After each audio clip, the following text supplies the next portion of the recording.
planeta circundante.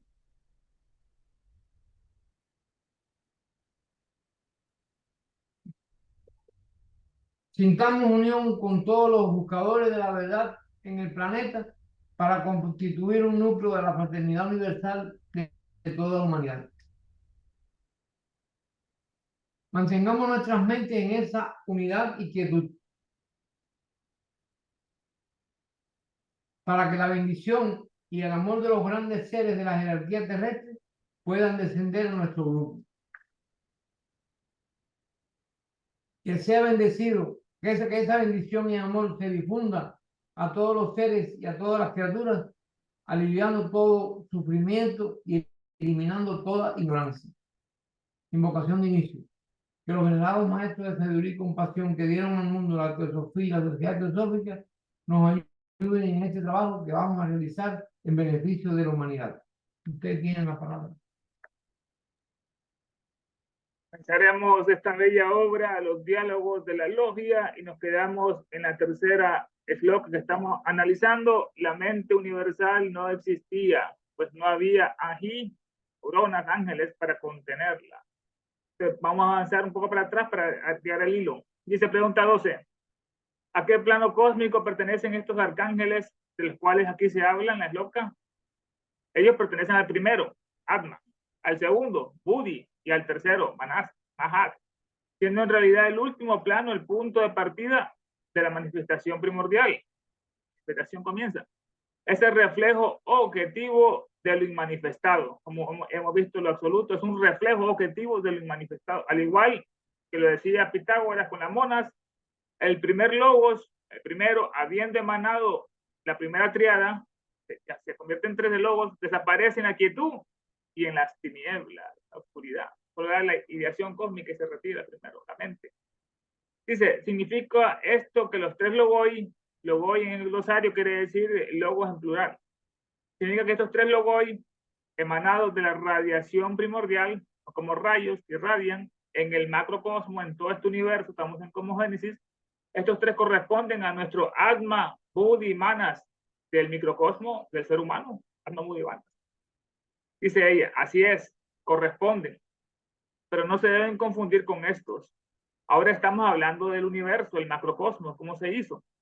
En el momento del primer estremecimiento, en la aurora del sol, del nuevo día, del descenso manvantárico, cuando comienza la evolución, no creación, y no es la evolución del hombre microcosmos. Esta bien está muy tarde. Primero es el cosmos y hasta mucho después viene el hombre. Dice, los tres planos a los cuales pertenecen los tres logoi son emanaciones simultáneas o emanan uno del otro. Es una pregunta como si fuera una mecánica así que miramos en Occidente, toda materialista. Si son emanaciones, si un logoi emana el otro o se van emanando uno del otro como en una cascada. Dice, es muy engañoso aplicar las leyes mecánicas de la física materialista a la metafísica superior de la cosmogonía, de la formación del cosmos. No podemos aplicar esas leyes mecánicas. O al espacio y al tiempo no podemos aplicarlas como las conocemos ahora, porque entonces no existía ninguno de los dos. No había espacio-tiempo, estaba en la inmanifestación. La reflexión, el reflejo de la triada en tiempo y en espacio o en el universo objetivo, viene después esa reflexión en tiempo y espacio. Dice, los arcángeles, los Anji, ¿han sido hombres en un premio Manmantra o lo serán? Una buena pregunta, ¿no? Si están en la escala evolutiva superior al hombre, van a ser. Dice, toda criatura viviente, cualquiera sea su descripción, fue, es o será un ser humano en uno u otro Manmantra. Es una obligación pasar por todos los seres, por la etapa humana, para agarrar lo que es la individualización y así lograr superar esas etapas, concerniente a lo que es a la mente finita del hombre. Pero permanecen ellos en este Manmantra en el mismo altísimo plano, los arcángeles, durante el periodo total del ciclo de vida, que permanecen. Si usted, con ciclo de vida, entre comillas, se refiere a una duración de tiempo que se extiende por un número de más de 15 cifras, que es el Manvantara, 15 billones, entonces mi respuesta decididamente es no. Los Anji pasan por todos los planos, agarran la experiencia y la evolución. comenzando a manifestarse en el tercero de la mente. Como todas las otras jerarquías, en el plano más elevado son arupa, o sea, no tienen forma en el Atma y búdico, es decir, son sin forma, arupa. Rupa es forma. Sánscrito le agrega la A, es lo contrario. Rupa, rupa. Son sin cuerpo, incorpóreos, sin ninguna sustancia, no tienen prakriti y son puros alientos, puros hálitos de vida. El aliento de Pavares. En el segundo plano, que es Budi, recién se aproximan a los rupas, se aproximan a la forma, pero no tienen forma. Es en el tercero donde se convierten en hijos de la mente, manasa putras, putras es hijo, manasa es la mente, son hijos de la mente, aquellos que encarnaron en los hombres, como lo veremos después esto, en lo que es en antropogénesis, como ocurrió que ese descenso de eso en esa etapa, que vinieron para aportar lo que es la mente. Dice, son Masaputra que encarnaron en los hombres. En cada plano que ellos alcanzan son llamados con diferentes nombres, van cambiando nombres. Hay una continua diferenciación. Desde que comienza esto, la manifestación, todo se va diferenciando. Desde la sustancia indiferenciada, que era la casa, o el aditi, o el espacio, o el bababat. Dice que hay una continua diferenciación de sus sustancias homogéneas, originales. La llamamos sustancia, aunque en realidad no es ninguna sustancia. No hay materia, no hay prakriti que podamos concebir nosotros. Más tarde se transforma en rupas, en formas etéreas del quinto elemento, el éter, de esa forma como el cuerpo astral. Entonces, los arcángeles Anji de este Manvantara, dice, ya no existen. Desde hace mucho... Ajá. Te quería preguntar una cosa. Dale, dale. ¿Los aputras también son los lipicas? Bueno. No, son otras jerarquías. Los lipicas son los que van con todo lo que es el destino de cada ser humano, que son los archiveros, ángeles que van anotando cada palabra, cada pensamiento y cada acción que comete el ser humano en todos los días. Los lipicas son los que deciden cuándo se acaba la vida de los seres humanos y cortan el cordón de oro, plata. Vale, gracias. Esas son una jerarquía superior. Esos son los ángeles que pueden atravesar el anillo no se pasa, que después lo vamos a escribir, lo vamos a analizar eso. Estos son otros arcángeles, Anji. Son los grandes Diani Chohanes, son los grandes arcángeles del cristianismo, o los sefirotes de los cabalistas, o los Amachaspenta de los zoroastrianos, o los Prayapatis del hinduismo. Estamos en la parte, entonces, estos Anji de este Manvantara ya no existen.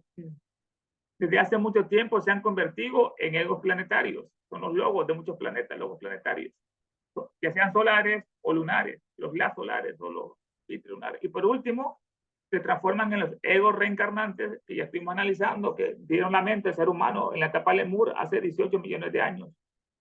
Porque como se dijo, ellos son las huestes colectivas de seres espirituales. O sea, el ejército que tanto menciona, ¿no? Que los tronos, potestades, que son los que rigen lo que es en el cristianismo, arcángeles, querubines, serafines, tronos, potestades, etc. Son un ejército colectivo de seres espirituales.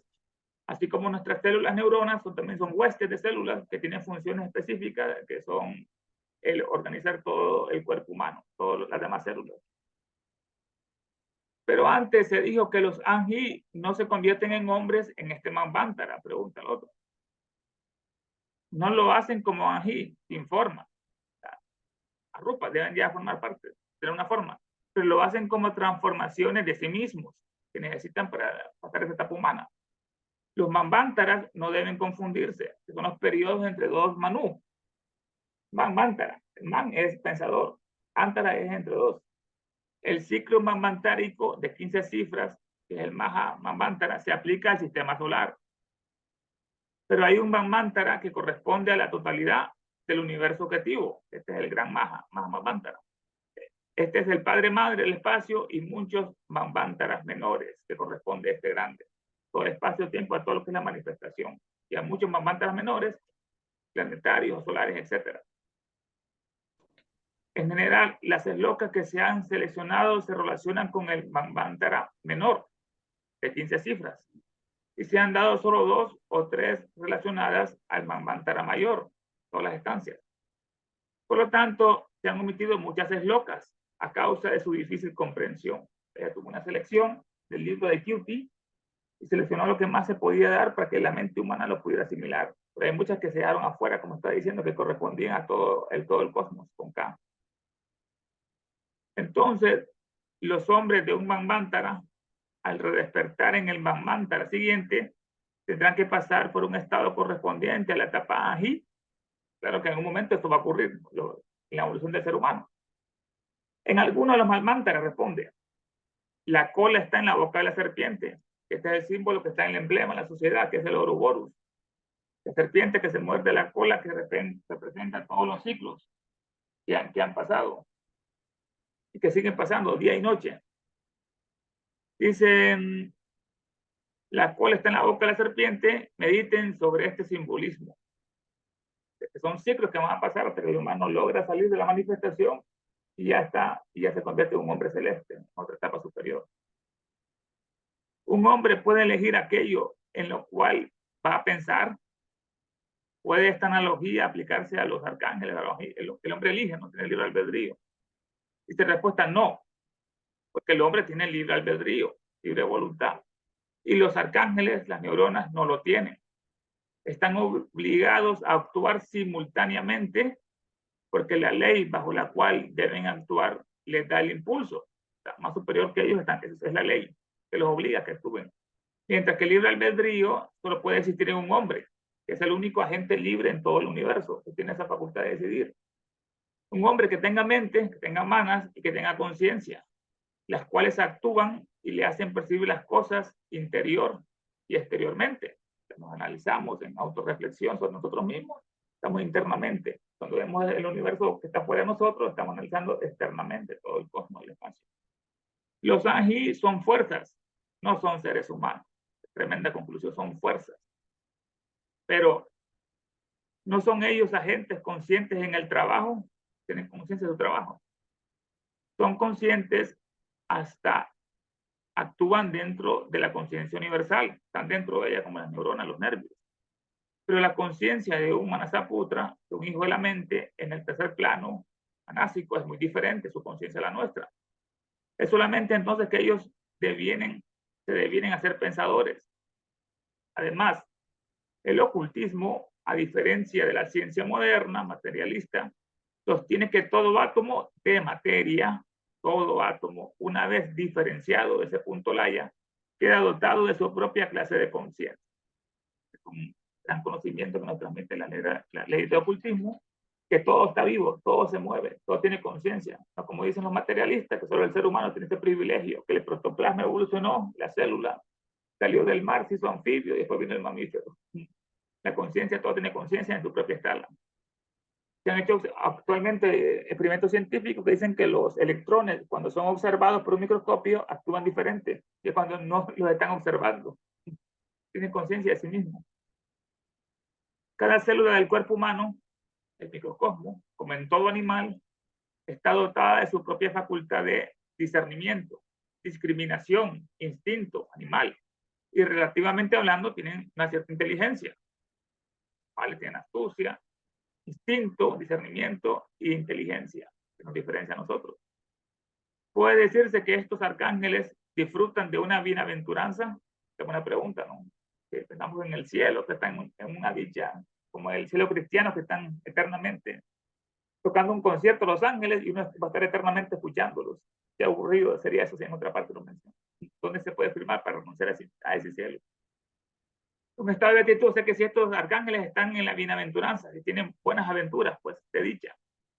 Dice, ¿cómo pueden estar sujetos a bienaventuranza y a no bienaventuranza, o a dicha o a desdicha?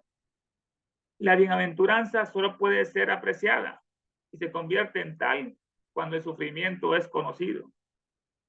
La ley de las polaridades. Conocemos el día por la noche por el día, la felicidad por la infelicidad y así sucesivamente. Pero hay una diferencia entre felicidad y bienaventuranza. En el ser humano se parecen algo.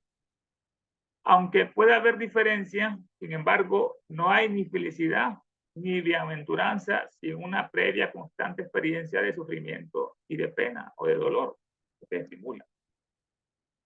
Pero entendemos que se pretendió hacer referencia a aquella bienaventuranza como del estado absoluto, que piensan que es felicidad eterna, el nirvana, esa eterna bienaventuranza. Eso es aún más ilógico. Intentamos a lo absoluto que no tiene atributos. ¿Cómo se puede decir que lo absoluto siente? Mayúscula. Sentir es algo muy inferior. Lo absoluto no puede tener ni condicionamiento ni atributo. Es incondicional, ni un condicionamiento, y no puede ni un atributo. Ni puede estar feliz, ni estar enojado, ni alegre, ni triste. Solamente aquello que es finito y diferenciado, humanos, puede tener algún tipo de sentimiento o de actitud que se le puede atribuir. Ahí no está esa gran conclusión. Solo lo que es finito o lo que es diferenciado puede tener esto, la actitud que se le atribuye. Entonces, no se puede decir que los Sanji son conciencias inteligentes, puesto que su inteligencia es tan compleja. Y la pregunta que está haciendo ahora, después que estos arcángeles son conciencias inteligentes,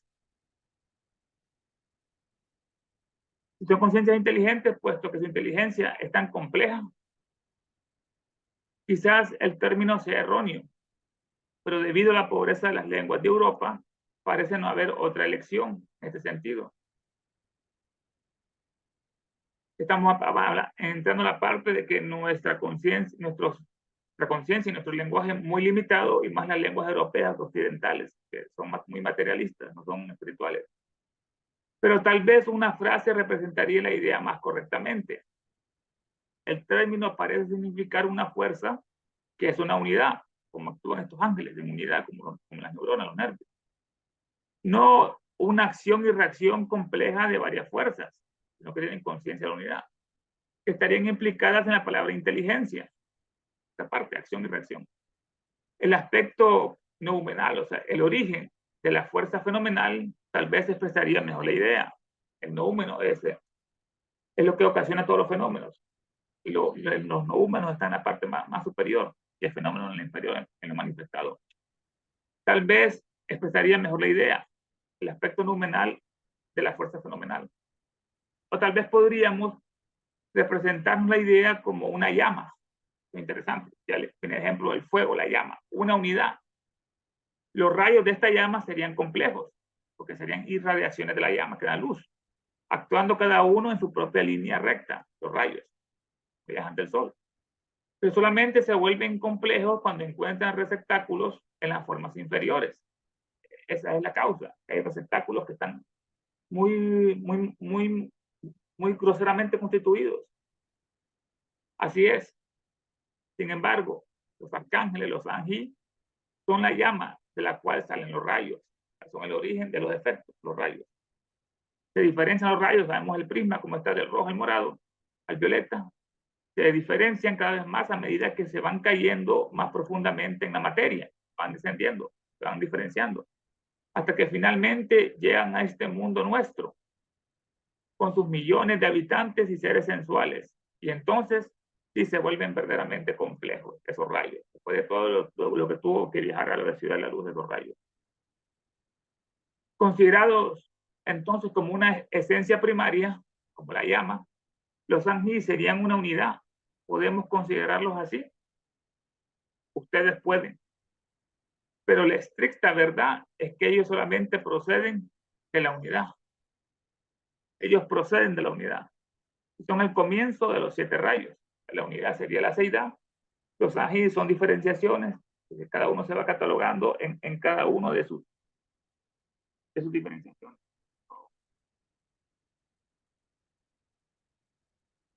Podemos entonces llamarlo como la reflexión de la unidad. Una reflexión, un reflejo de esa unidad. ¿Acaso los rayos del espectro solar no son fundamentalmente un solo rayo blanco? Es el mismo ejemplo, ¿no? Que se diferenció la luz blanca por el prisma. De uno se convierte en 3. Es una ley universal. Los 3 colores primarios. De los 3 se emanan los 7, el arco iris. Y de estos 7 primarios surge una infinitud de diferenciaciones. La luz. Volviendo a la así llamada conciencia de estos arcángeles, esa conciencia no se puede juzgar por lo que se es norma para las percepciones humanas. porque es muy limitante. Como que los perros tratan de analizar lo que es la conducta humana, no tienen la capacidad de lenguaje, está a un grado inferior. Están en un plano completamente diferente, ellos están más elevados. Ajá. Durante el sueño profundo, la mente no está en el plano físico, o sea, viaja a lo que es el plano astral. Debe deducirse, por lo tanto, que durante ese periodo la mente es activa en otro plano. ¿Hay alguna definición de las características que distinguen a la mente en estado de vigilia de la mente durante el estado del cuerpo? Estamos entrando a un secreto que son los sueños. Él pregunta si hay una definición de estas características que distingue a la mente cuando está en estado de vigilia y cuando la mente está en el sueño del cuerpo. Dice, la hay, por supuesto, pero no creo que una discusión acerca de ello sea pertinente o útil ahora. Se van a desviar del tema. Basta decir que con frecuencia la facultad de razonamiento de la mente superior puede estar dormida y la mente instintiva, la mente automática, está plenamente despierta. Lo va a decir después en el cerebelo. Es la distinción fisiológica entre el cerebro, la parte frontal, y el cerebelo, que está en la parte posterior, o el occipital.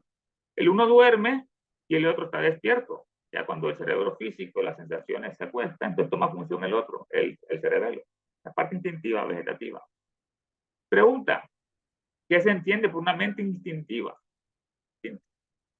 La mente instintiva se expresa a través del cerebelo y es también la mente de los animales. En el hombre, durante el sueño, cesan las funciones del cerebro, el encéfalo, y el cerebelo lo lleva al plano astral.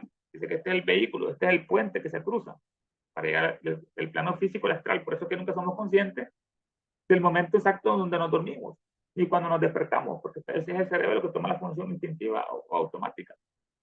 Es un estado más aún irreal que el plano de ilusión vigílico, porque así llamamos a este estado que la mayoría de ustedes creen que es tan real, el estado físico. Y el plano astral, que es el siguiente, es aún más ilusorio, porque refleja sin discernimiento el mal y el bien y es muy caótico, como son los sueños, ¿no? Que pasan muchas aventuras. No hay discernimiento del mal y el bien y es muy caótico todo. Las condiciones fundamentales de la mente en el estado despierto son tiempo y espacio. Ya lo hemos analizado en las dos previas locas. El espacio es el eterno Padre, el tiempo ya se ha dormido en la duración. Uno es objetivo, uno está fuera, que es el espacio, uno está dentro, que es el tiempo, que es subjetivo. Así que estos dos existen, pero para la mente, manas, durante el sueño, el cuerpo físico, la pregunta si existen estos dos. ¿Son tiempo y espacio? No, no como nosotros lo conocemos, el espacio-tiempo, en el plano físico. Además, sabemos que en los sueños el tiempo no pasa como en estado físico, no, las horas, 24 minutos. Además, la respuesta depende del manas al que usted se refiera, al superior o al inferior. Solamente el último es el que es susceptible a las alucinaciones del espacio y el tiempo. Alucinaciones del espacio y tiempo. Por ejemplo, un hombre en estado de sueño puede vivir en unos pocos segundos los sucesos de toda una vida. Es lo que pasa en nuestros sueños. En unos pocos momentos de segundos ocurre toda una vida. Véase apéndice de los sueños. Porque para las percepciones y las comprensiones del ego superior no hay ni espacio ni hay tiempo. Estas son ilusiones, diferenciaciones. Se dice que la mente, manas, es el vehículo de Buddhi, la intuición. Pero se habla de la mente universal, Mahat, como de Mahabudhi, la gran Buddhi en este sentido. ¿Cuál es entonces la distinción entre los términos manas y Buddhi, empleados en un sentido universal, y manas y Buddhi manifestado en el hombre? Esta es una correlación por analogía, que es la mente universal, que había dicho que es el manas nuestro y Mahabudhi sería nuestro Buddhi. Es decir, si son iguales en este término cósmico o son analógicos en el hombre, manifestados en el hombre. Responde, Buddhi cósmico es la emanación del alma espiritual, una emanación del Buddhi, o sea, del alma, como decirlo. Una emanación del alma espiritual, el alaya. Es el vehículo de Mahat, es el vehículo de la mente. solamente cuando ese buddhi corresponde a materia, cuando corresponde a prakriti. Entonces es llamado el gran buddhi, el maha buddhi, que tiene materia. Este buddhi se diferencia a través de 7 planos, de 7 emanaciones, mientras que el buddhi en el hombre es el vehículo de Atman, como lo hemos analizado en la Constitución Centenaria. Vehículo que es de la esencia del plano más elevado de la casa. Esa es la diferencia. Este buddhi viene del plano más elevado de la casa, del firmamento, que es lo más superior, y por lo tanto no se diferencia. Mientras que dijo que el Mahabudhi cósmico tenía 7 diferenciaciones. La diferencia entre manas y buddhi en el hombre es la misma que la diferencia entre los manasaputra y los aji en el cosmos. Unos son hijos de la mente, que se encarnan en los hombres y lo completan, y otros son los grandes ángeles que forman soles, planetas, como hemos analizado en estos aji, que son los arcángeles superiores, dice, manas es mente, y se ha dicho que los arcángeles no pueden tener más que mente individual, o aquello que nosotros llamamos mente, en este plano de la que pueda tener buddhi. ¿Puede haber conciencia sin mente? La pregunta que hace, ¿puede haber conciencia sin mente? No, en este plano de materia. Pero ¿por qué no en algún otro plano superior? Una vez que reconocemos una mente universal, tanto el cerebro, vehículo de la mente, como la conciencia, su facultad, en un plano más elevado deben ser muy diferentes de los que son aquí. Claro está, hay más expansión de conciencia, sean planos superiores. Están más cerca del todo absoluto, mayúscula, el todo, el absoluto, la seidad, el parabrahma, el ensof. Y por lo tanto deben estar representados por una sustancia infinitamente más homogénea, o sea, más pura, algo sui generis y totalmente fuera del alcance de nuestras percepciones intelectuales humanas. Llamémoslo o imaginémoslo como un estado incipiente e incognoscible de diferenciación primordial. Estado que no lo podemos conocer, de diferenciación primordial. O sea, es muy sutil. En este plano más elevado, a mi parecer, Mahat, la gran mente, el gran principio mamantárico de inteligencia, actúa como un cerebro, la analogía, por medio del cual la mente universal y eterna irradia a estas neuronas, a estos arcángeles, a estos ángeles, representando la resultante conciencia o la ideación, que es el efecto. Antes no tenían conciencia, pues no estaban los mataputras, ni había ideas. A medida que la sombra de este triángulo primordial cae más y más a través de los planos descendentes, en cada etapa se vuelve más material. Se van objetivizando más. Y se convierte en el plano en el cual la conciencia percibe las manifestaciones objetivas, ¿no es así? Conecta ya nuestro cerebro para conocer todo el mundo exterior. Sí. Pero aquí nos enfrentamos con el gran problema de la conciencia y tendremos que combatir al materialismo. No estaba campeante, no devorando los seres humanos. Porque, ¿qué es la conciencia? La pregunta, ¿qué es la conciencia? Es el alma.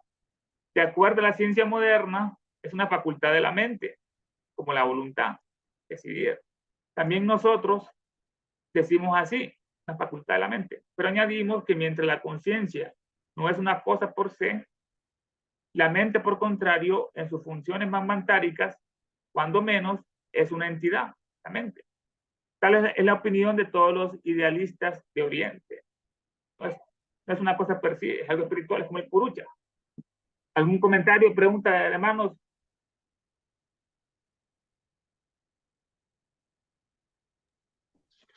Yo no, pero no sé.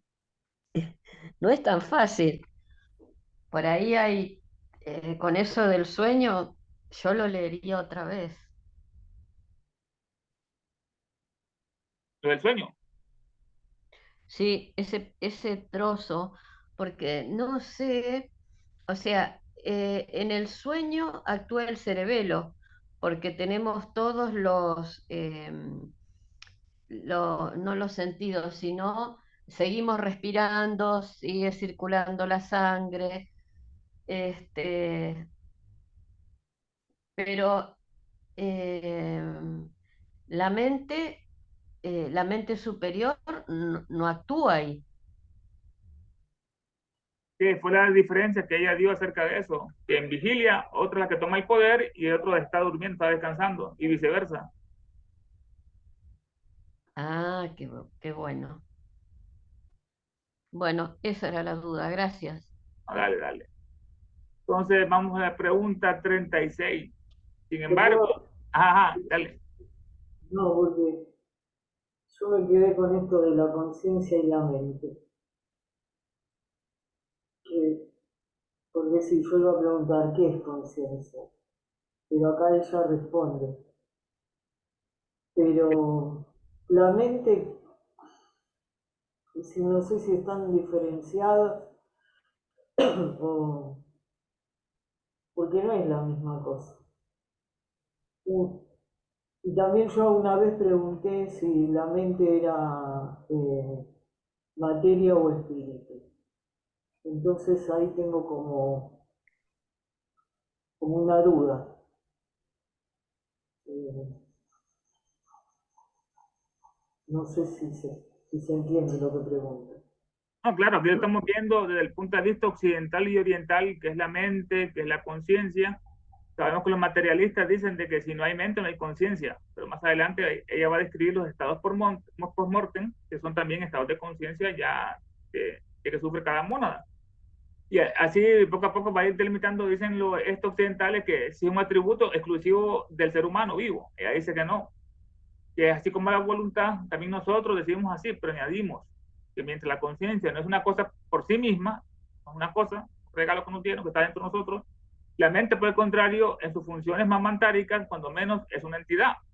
Esta es la opinión de todos los idealistas de Oriente. O sea, es un hombre interno que tenemos, que es la mente, un hombre externo, diferente, que están fusionados uno en dos. Ya lo va a escribir eso, entonces, conciencia, que es el purucha que dicen los orientales, que es la conciencia, que se sube sobre la materia, sobre el prakriti y lo guía en la cabeza. Sin embargo, dice, es la moda en la actualidad hablar despreciativamente de la idea de la mente es una entidad. Es lo que decían todos los académicos científicos, por la otra mano, de que es algo despreciable hablar que la mente es una entidad por sí misma, no fuera del cuerpo. No obstante, mente es un perfecto término sinónimo de alma. De hecho, muchos, ¿no?, los desalmados perdieron el alma. Aquellos que niegan la existencia de esta última, o sea, los materialistas del alma, por supuesto, discutirán que no existe una cosa tal como la conciencia separada del cerebro, ya lo hemos analizado en post-mortem. Y con la muerte, la conciencia cesa, según dicen ellos. Ya, es el fin de todo. Dice, los ocultistas, por el contrario, inteligentemente afirman que hay conciencia después de la muerte.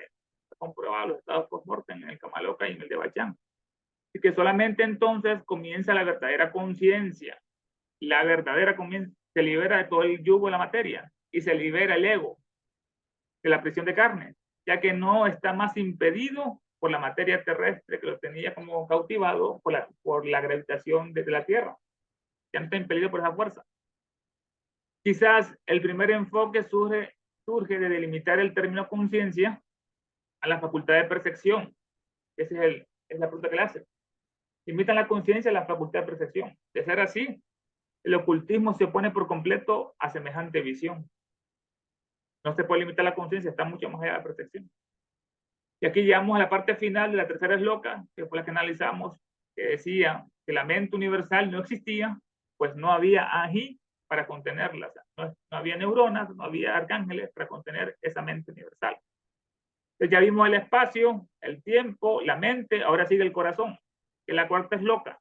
Dice, las 7 sendas de la felicidad no existían. O sea, los 7 caminos a la felicidad no existían. Las grandes causas de la desdicha no existían. Por el contrario, tampoco existían esas grandes causas. Ignorancia. Porque no había nadie que las produjese. No había seres humanos. Y fuese aprendidos por ellas. Dice, esta cuarta esloca. Vamos a analizar los nidanas en el budismo. Esta es la que vamos a analizar, la cuarta esloca, las 7 sendas de la felicidad, o el moksha, dice, o el nirvana, que es en terminología hinduista o búdica, no existían estas 7 sendas del moksha o nirvana. Véase la voz del silencio, fragmento tercero, los 7 portales. Las grandes causas de la desdicha, que son nidana y maya, son la ilusión y el causa y efecto, son los que producen todas las desdichas en este mundo. tampoco existían esas causas, porque no había nadie que las produjese y fuese engañado por ellas. Lo que es tan profundo. Corazón, vamos. Dice, la pregunta que hacen ellos, ¿cuáles son las 7 sendas de la bienaventuranza? ¿Cuáles son esos 7 caminos que conducen al moksha, al nirvana, o al paraíso, o al cielo?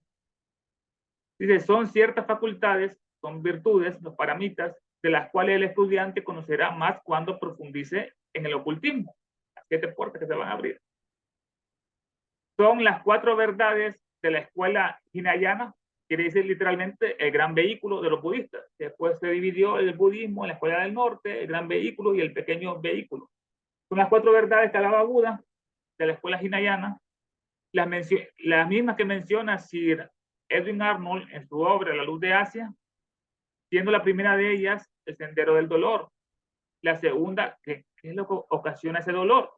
La tercera es la cesación del dolor y la cuarta es el sendero que los libera. Está para muy corto, pero muy profundo, esta pregunta que le hacen a ella. Cuando en su testamento ella dijo de que cuando ella desencarnase, que se leyera partes del libro La luz de Asia, que le impactó mucho en su adolescencia, en su juventud, lo leyó, porque es muy hermoso poéticamente como le expresa Sir Edwin Arnold sobre la vida del Buda. La luz de Asia es la luz del Buda, que ilumina todo Oriente. Entonces hace una comparación aquí en la pregunta si son esas 4 verdades que, como Buda predicaba cuando alcanzó la iluminación, a los primeros ajá que lo escucharon, les dijo estas 4 nobles verdades. Toda la vida es sufrimiento, hay dolor en todas partes, desde el nacimiento hasta la muerte. Este es el sendero del dolor, la primera gran verdad. Todo hay dolor. La segunda, ¿qué ocasiona ese dolor? Es nuestro apego, es nuestro karma, es nuestra ignorancia que nos apega a este mundo mundano, a este cuerpo carnal. Esa es la causa de todos los dolores, es eso, la ignorancia. Ahora la tercera, que es la buena noticia, que puede ocurrir una cesación del dolor. Una vez que se conoce, se puede cesar. Hay una vía, hay un camino. Y la cuarta es la medicina que él da, el tratamiento para liberarnos de ese dolor, que son 8 pasos, que lo menciona más en la cultura budista, como lo de noble Eightfold Path, el noble de el octuple sendero, que es el pensamiento correcto, palabra correcta, acción correcta, medio de trabajo honrado, y así va con 4 puntos más para alcanzar la felicidad y liberarnos de ese maya. Responde ella, todo esto es teológico y por ende es exotérico, es público, pues, no va a las entrañas, y se encuentra en todas las escrituras budistas, tanto grande como el pequeño vehículo. Y lo anterior parece haber sido tomado del budismo de Ceilán, de Sri Lanka, donde la India fue conquistada por el budismo, pero después los brahmanes se vengaron y expulsaron a todo el budismo, los persiguieron, como los judíos a los cristianos, y solo quedó en esa parte de Ceilán, que es Sri Lanka, y después se emigró y se fue hasta Tíbet, por el Zen. Dice que esto parece ser tomado del budismo de Ceilán, del Tripitaka o la escuela del sur. Sin embargo, el tema está tratado de una manera más completa en la escuela de Arya Sanga. Era un gran filósofo budista, Arya Sanga. Entre comillas dice, la filosofía en que está basada ese último regalo que nos dio, la voz del silencio. La voz del silencio para los pocos, se dio la dedicatoria, para los pocos místicos. La escuela de Arya Sanga se basa en la voz del silencio. Aún allí las 4 verdades tienen un significado para el sacerdote regular de manto amarillo, el exotérico, y tiene un significado totalmente diferente para los verdaderos místicos. Ahí está la verdad, depende del grado de percepción y de pureza de cada ser humano para ver la luz. Pregunta viene, Nidana y Maya son las grandes causas de la miseria, son aspectos de lo absoluto, está preguntando acá. Maya es la ilusión que todos conocemos, que hechiza la mente, todo este mundo ilusorio, que tiene comienzo y tiene fin. Nada es perenne, imperecedero. Y Nidana, lo hemos visto, son las causas y efectos, es la causación. Que comienza, son 12 nidanas, son causa y efecto. El primero es el yati, el nacimiento, el último es la muerte, el tercero es el karma, el cuarto es la percepción, el quinto es la personalidad, y ahí van muchos otros. Hasta llegar al último, que es el 12, que es avijja, la ignorancia. Como decía Sócrates, que produce todos los males, avijja. Si le quitamos la A, queda vijja, que es sabiduría. Si le colocamos la A, es ignorancia, en sánscrito. Dice, Nidana significa la concatenación de causa y efecto, o sea, el encadenamiento. Los 12 nidanas son la enumeración de las principales causas que producen la reacción o los efectos más severos bajo la ley kármica, del nacimiento, de la ley de karma, etc. A pesar de que no hay, otra nidana es amor puro e impuro, a pesar de que no hay conexión entre los términos nidana y maya por sí mismo, siendo maya simplemente una ilusión. Sin embargo, si consideramos al universo físico como maya, una ilusión, tiene principio y fin, entonces ciertamente los nidanas, la cadena de causa y efecto, como agentes morales en el universo, están incluidos en la gran ilusión. Y este concepto magnífico, agentes morales en el universo, esos son los nidanas, y están incluidos, forman parte de maya. Es maya ilusión o ignorancia, avilla, es el último, el 12, la que despierta a los nidanas. La ignorancia despierta todas estas pasiones, nacimiento, muerte, etc. Y habiéndose producido la causa o las causas, le siguen los efectos, de acuerdo a la ley kármica. Lo sabemos, las buenas obras generan también buenas obras y las malas lo contrario. Uno siembra, eso cosecha. Para citar un ejemplo, todos nosotros nos consideramos a nosotros mismos como unidades, aunque en esencia somos una unidad, una e indivisible. Son como gotas en el océano del ser, que no se distinguen la una de la otra. O sea, qué bello concepto nos da acá. Nosotros con nuestro ego creemos que somos individuales, pero solo somos unas pequeñas gotas en este enorme océano del ser que todos estamos incluidos. No hay distinción. Cuando la gota entra al océano, ya no se puede separar. Forma parte del todo. Habiéndose entonces producido esta causa, la totalidad de las discordias de la vida, todo el egoísmo, le sigue inmediatamente como efecto. En realidad, este es el esfuerzo de la naturaleza para restablecer la armonía que ha sido perturbada y mantener el equilibrio que está en todas partes. Desde que el Sol gira alrededor, el planeta Tierra gira alrededor del Sol y el Sol gira alrededor de otro Sol o de otras constelaciones, todo está en un equilibrio. En este sentido de separatividad está la raíz de todo mal. El sentimiento de separatividad que ella describe como la gran herejía en la voz del silencio. Tal vez sería mejor separar los dos términos y establecer si maya es un aspecto de lo absoluto. Esta pregunta, separar los términos, a ver si establecer si maya es un aspecto de lo absoluto, pregunta. Maya, la ilusión. Difícilmente podría serlo, puesto que maya es la causa y al mismo tiempo un aspecto de la diferenciación. Por ende, es un atributo. Además, lo absoluto no puede jamás diferenciarse. Que todo comenzó una manifestación con esa diferenciación del punto. Maya es una manifestación. Lo absoluto no puede nunca tener manifestación. Nunca se puede manifestar, es inmanifestado. Sino solamente una reflexión o un reflejo puede ser una sombra que irradia periódicamente en ello, no a través de ello. No es un atributo maya del absoluto, es de la diferenciación. Sin embargo, se dice que maya es la causa de la manifestación o diferenciación, pregunta. Esa es la causa de todo lo que es esta ilusión. ¿Y qué tiene esto de particular? Ciertamente, si no hubiera maya, no hubiera ilusión, no habría diferenciación. O mejor, no se percibiría ningún universo objetivo en el que estamos, nos movemos y tenemos nuestra existencia.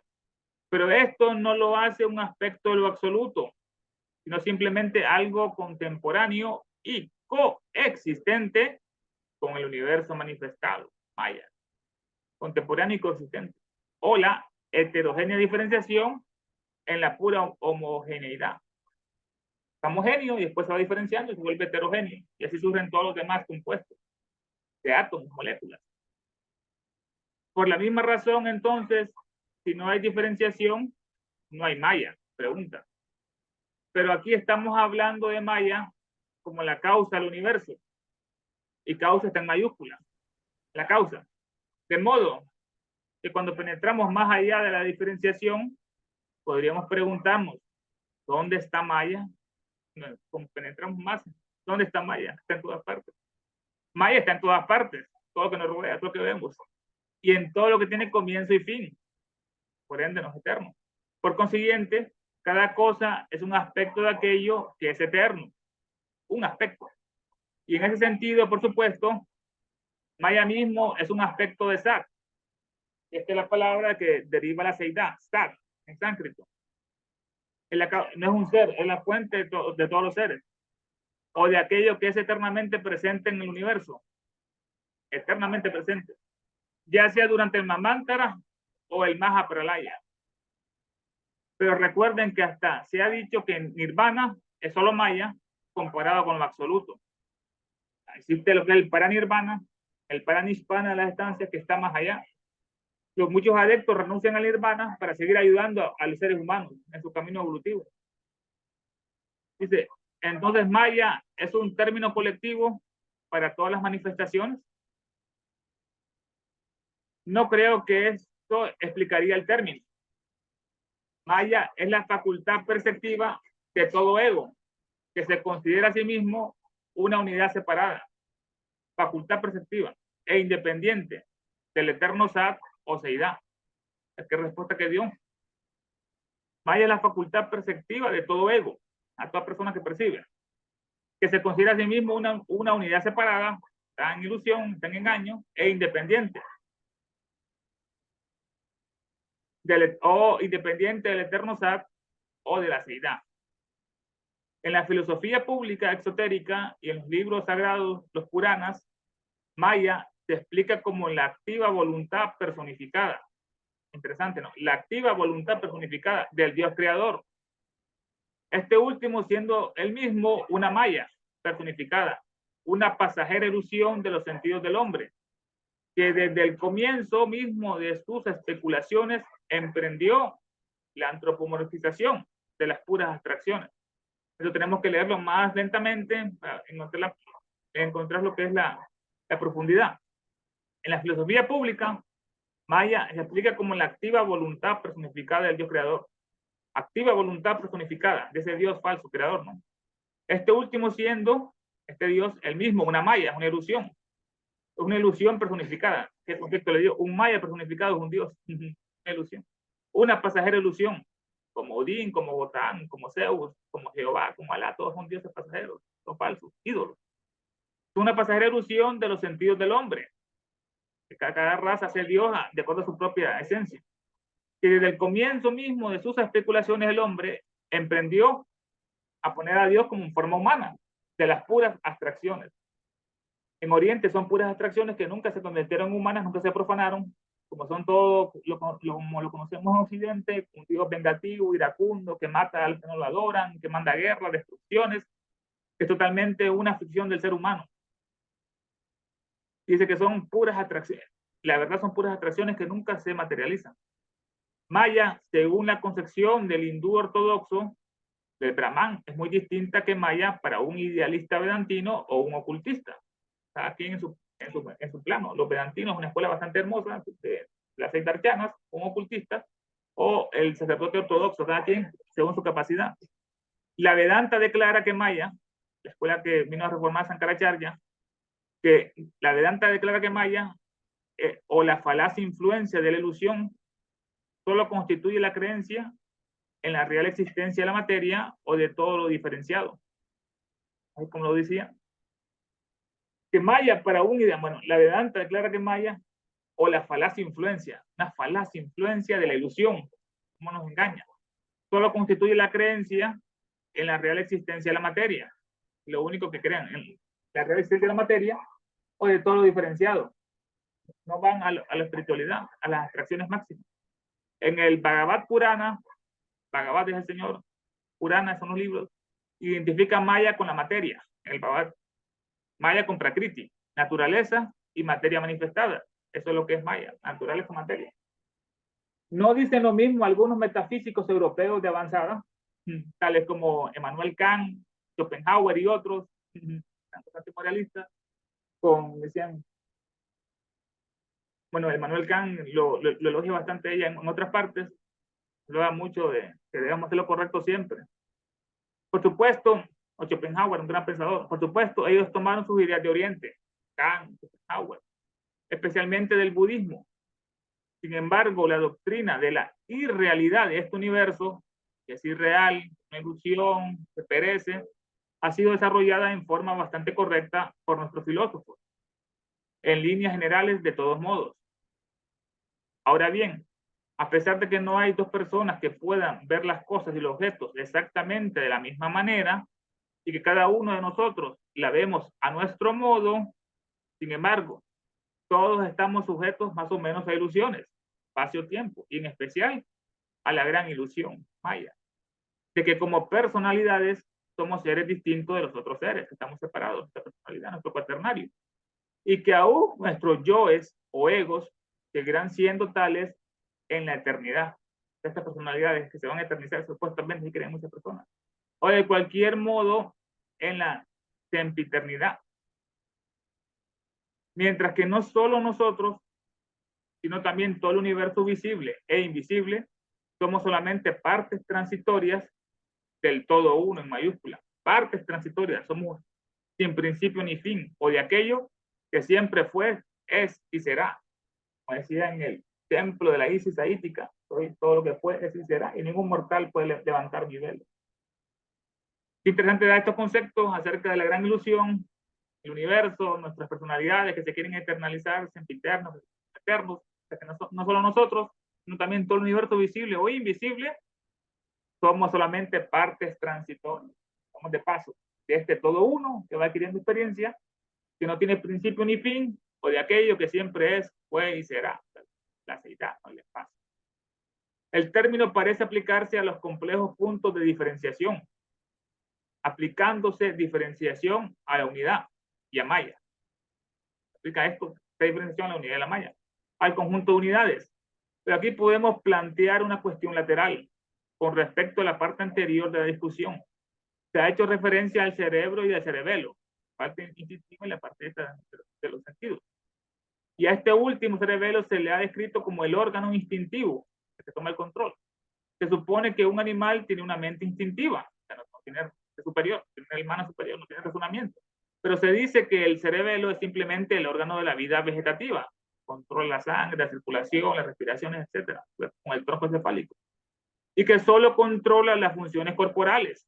En cambio, la mente sensitiva, el encéfalo, es la mente en la cual se abren los sentidos. La mente sensitiva, se abren los sentidos, los ojos están conectados por lo que es el nervio óptico, con el flujo calcarino, el occipital, etc. Y no puede haber pensamiento ni ideación, nada que indique intelecto o instinto, no por la parte de la actuación de la mente asignada para tales funciones, es decir, el cerebro superior. Lo sintetiza todo. Como quiera que sea dicho, el cerebelo es el órgano de las funciones instintivas, animálicas, las cuales se reflejan o producen sueños caóticos o incoherentes en su mayor parte.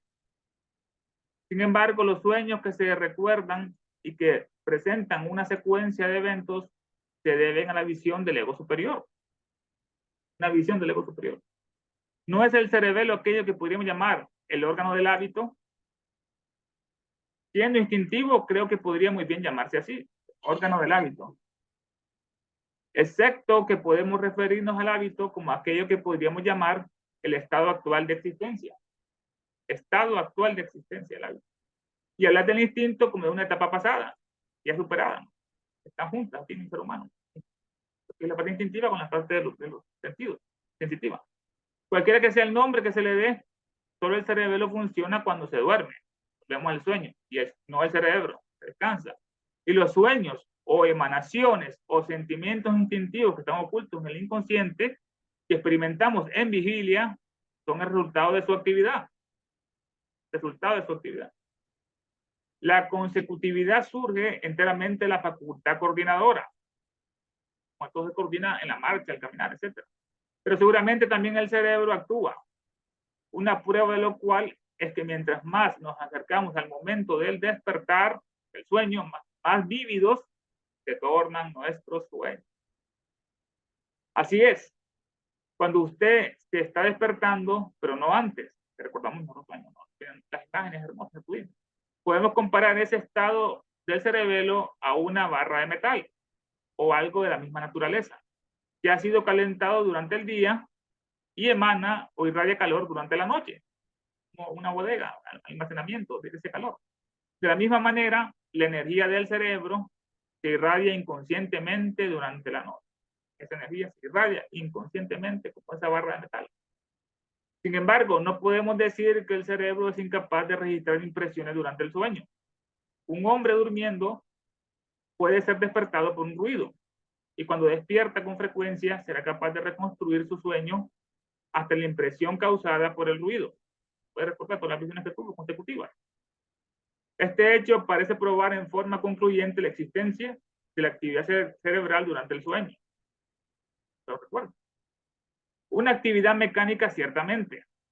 Si bajo tales circunstancias hay la más leve percepción o el menor destello del estado de sueño, la memoria entra en juego y el sueño puede ser reconstruido. Hablando de sueños, el estado de sueño que está pasando a la vigilia ha sido comparada con las brasas de un fuego en extinción. Las brasas de un fuego en extinción.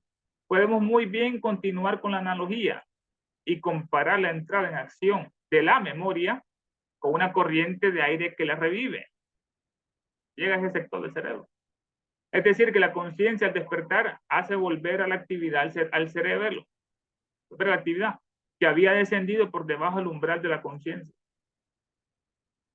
Pero el cerebelo deja de funcionar alguna vez. No, pero se pierde en las funciones del cerebro. Es decir, que los estímulos que proceden del cerebelo durante la vida vigílica caen debajo del umbral de la conciencia de vigilia.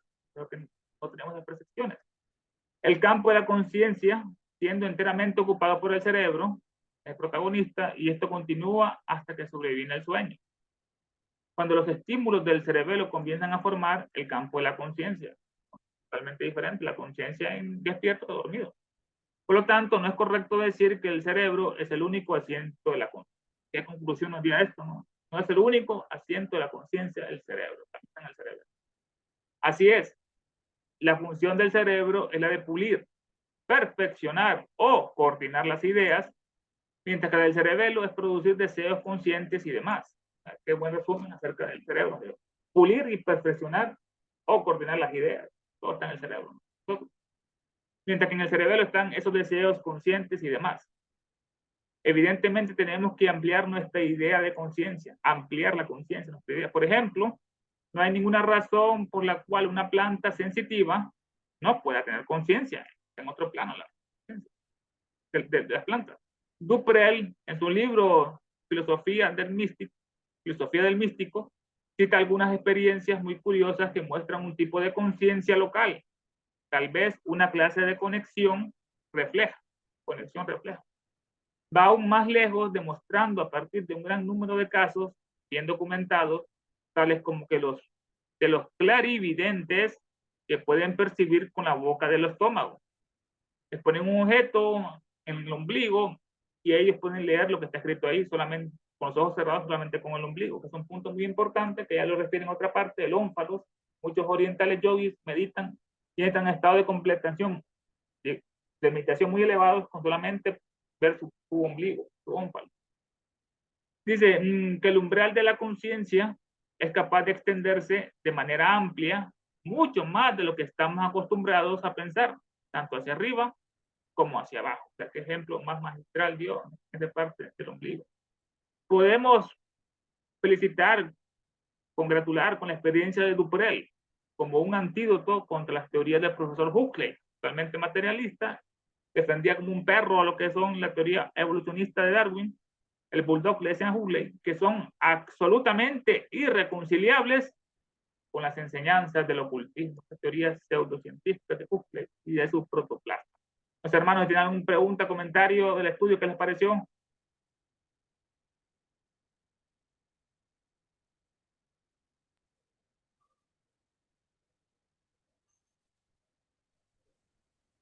Muy bueno, me gustó mucho. Muy bueno. A mí se me ocurre la pregunta, queridos hermanos, hermanas, de cómo definir la conciencia. Saludos. Es una facultad superior de los seres humanos, un regalo divino que nos diferencia a los seres humanos que podemos mediante ella conocernos que somos un yo separado, tenemos individualidad, tenemos razonamiento, tenemos palabra, que todos son atributos de la conciencia superior. O el purucha, que es el que, la conciencia de la materia, que los animales, en cambio, tienen cerebro, pero no tienen el manas, no tienen esta conciencia superior que nos diferencia a nosotros de ellos.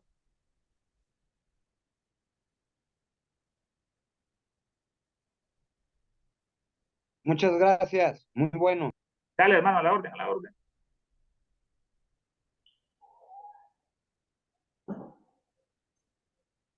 Milce, ¿está por ahí, Milce?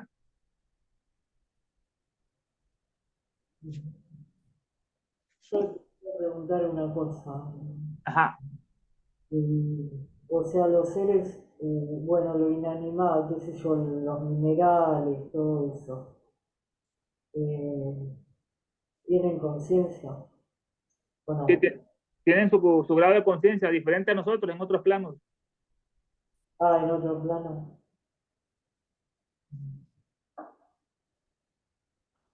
Tienen conciencia en su propio plano de percepción, diferente a la nuestra, pues comparado, nosotros somos la corona de la creación aquí en la Tierra. Tenemos las facultades que hicieron al hombre totalmente el amo de este planeta. Que los animales no tienen ese poder de conciencia. Sí, fue interesante eso de que bueno, en los orientales no hay antropoción.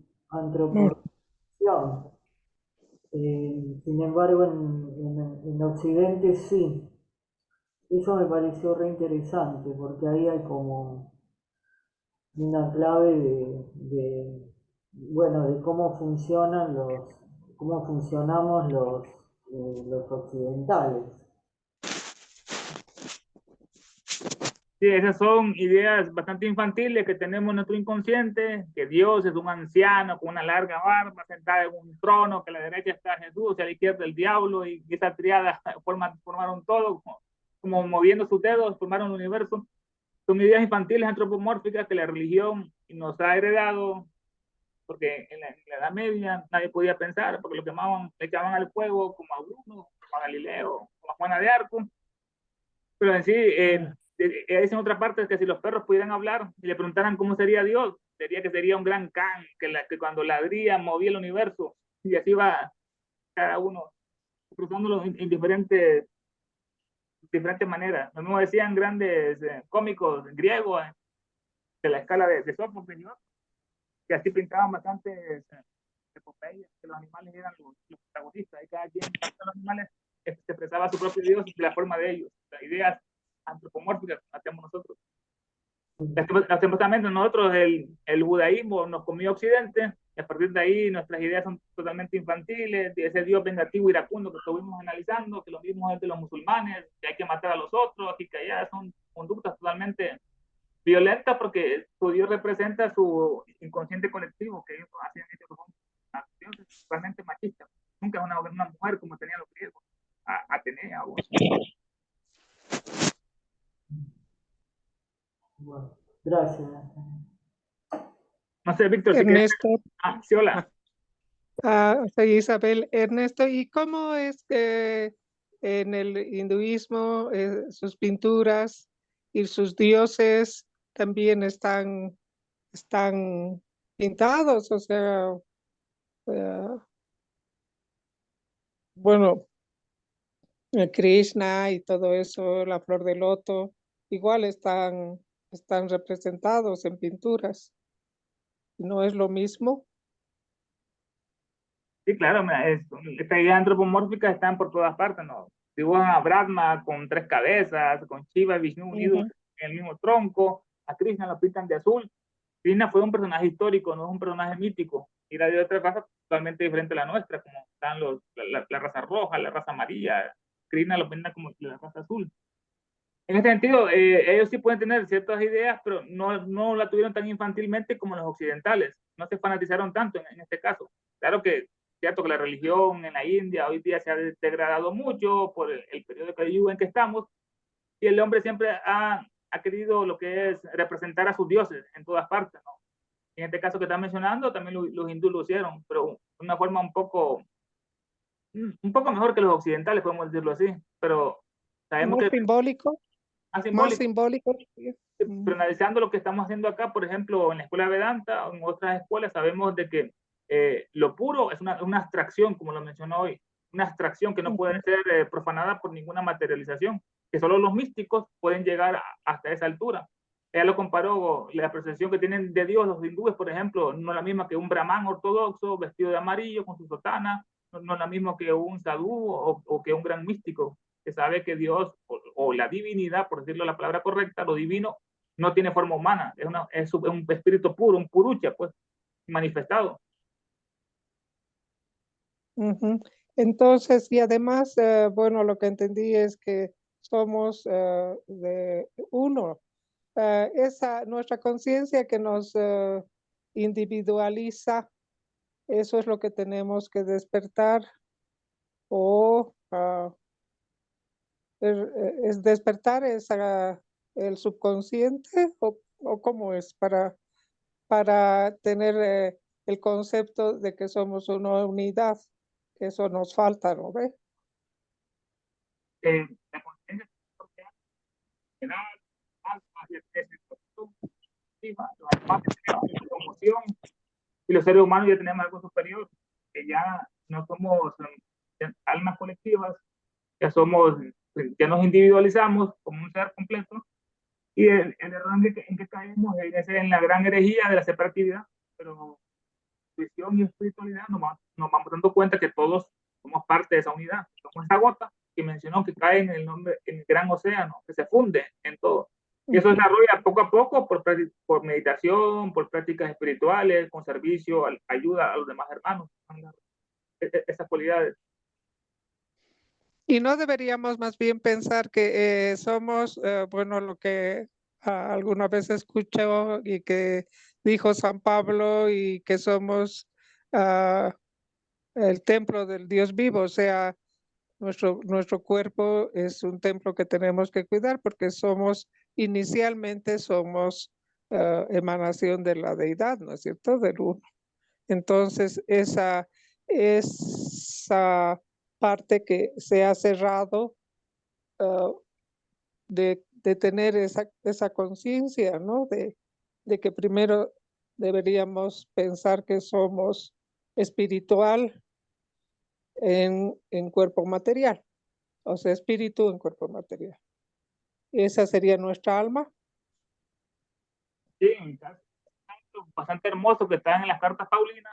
Él describe que hay que limpiar el templo para que el Dios vivo pueda estar en él, porque la pureza solo puede estar en lo puro. Si hay impureza, no puede descender ese gran espíritu. En el caso de los avatares que están mencionando también, es que ellos eran el descenso periódico de la divinidad, que encontró un templo,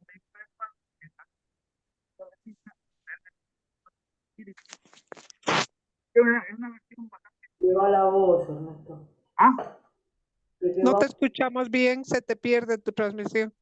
Dame un segundo, espérate. No, que te estaba comentando el ejemplo de San Pablo, de que él menciona a las cartas de que hay que limpiar el templo para que el espíritu divino entre en el tabernáculo, que es el cuerpo humano. Y que exactamente nosotros somos un producto divino. Si lo comparamos con toda la creación que hay en este mundo, somos lo mejor, lo más puro que hay en esta tierra, y tenemos ese albedrío con el cual decidimos si limpiamos el templo o lo llenamos de impureza, si lo llenamos de malos espíritus, de buenos espíritus, etcétera. Tenemos esa oportunidad de abrir puertas o cerrarlas. Entonces, eso sería nuestro sendero, el camino que tenemos que seguir.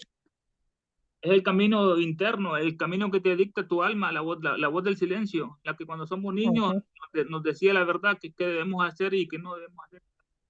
Son nuestros buenos pensamientos, nuestras buenas palabras, nuestras buenas acciones. Ese es el verdadero Salvador, como dice en otra parte de ella. No es una cruz que la sangre de otro te va a limpiar los pecados, sino es cada día tratar de llevar ese camino. Ese es tu verdadero Salvador. Él dice en otra parte. Claro, es tu sendero, es tu camino, es tu conciencia la que tienes que abrir, y primero, o sea, tiene que ser interno tuyo, ¿no es cierto?, para emanar al resto del mundo. Exactamente, cuando uno se logra la pureza, entonces ya vuelve a tener conexión o comulgar con el alma superior de nosotros o nuestro ego augoides, como le dicen en otra parte, en nuestro ser luminoso, como lo decía Platón. Y después, claramente, debemos ayudar a nuestros hermanos también a que encuentren la luz dentro de ellos mismos. Todo es un servicio, no es ninguna actitud egoísta, individualista, que solo vamos a meditar en nosotros mismos para alcanzar Para tal nosotros, claro. para alcanzar tal cita, tal poder y creer no solamente para gloriar nuestro ego, sino es más bien ayudar al prójimo. Una vez estaban discutiendo, dicen todos los apóstoles con Jesús, para ver quién era el superior. Y estaban todos hablando con su ego, Pedro, no se trata del otro, Simón. Entonces, ¿quién es? Le preguntaron a él, ¿quién es el superior? Entonces, de repente, había un sediento y uno le dio un vaso del agua. Entonces, este es el que más ayudó. El que más sirvió, pues, Claro. que es una acción buena en vez de tanto intelectualismo. Claro, de tanto pensar, ¿no? O sea, tanto la materia en lugar de pensar en el alma y el espíritu. Gracias, Ernesto. Muy linda la clase. Gracias. Que es un libro bastante profundo, son los diálogos que le hacían preguntas directas a ella. Ahí podemos conocer sus respuestas de primera mano. De primera mano, gracias. Estaré firme los lunes. Gracias. Víctor, ahí Víctor. No sé quién quiere, ahí está. Dime, Ernesto. No, si quiere hacer el cierre. Ah, bueno, voy.